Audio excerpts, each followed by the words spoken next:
Today we are in Mos Espa, which was a set on one of the prequel Star Wars movies. What we're going to talk to you about today is the role of legend, myth, and egregores.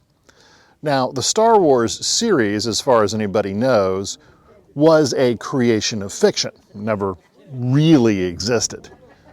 But here's the funny part.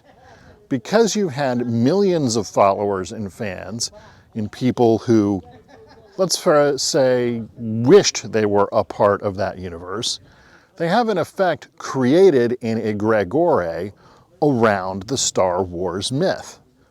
And that egregore is actually quite powerful as a result of having millions of people worldwide put their energy into it. If you've ever gone to any cons or any of these conventions where fans get together and do cosplay and wear the different clothes and everything else, you can see how this has spawned an energetic construct that is in fact quite powerful. Now, when George Lucas was putting the films together out at Star Wars Ranch, when you look at the names of some of the characters, Qui-Gon Jinn, well, this is obviously referring to Qigong in the Chinese esoteric system. Now, how long this egregore survives and exactly what it ends up doing with itself will be quite curious over time. Because here's one of the funny things about egregores. Well, egregores can be repurposed, and frequently are, can be stored on the astral for long periods of time and then come roaring back. They don't necessarily last for long periods of time in the phenomenal world, although they can be quite powerful when they do in fact exist.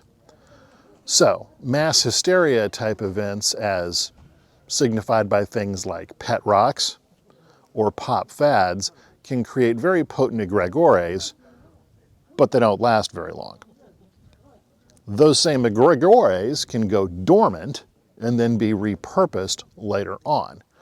So if you look at the egregore of the whole Jedi mythos in canon, what you're seeing is a story of superpowered feudal knights fighting it out in a rather dark universe.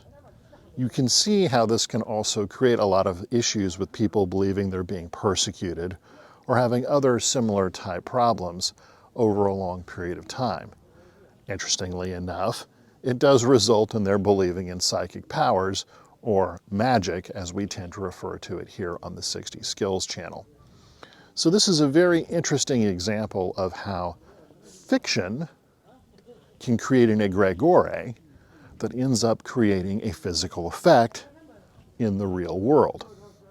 It doesn't always work that way, but it most certainly can.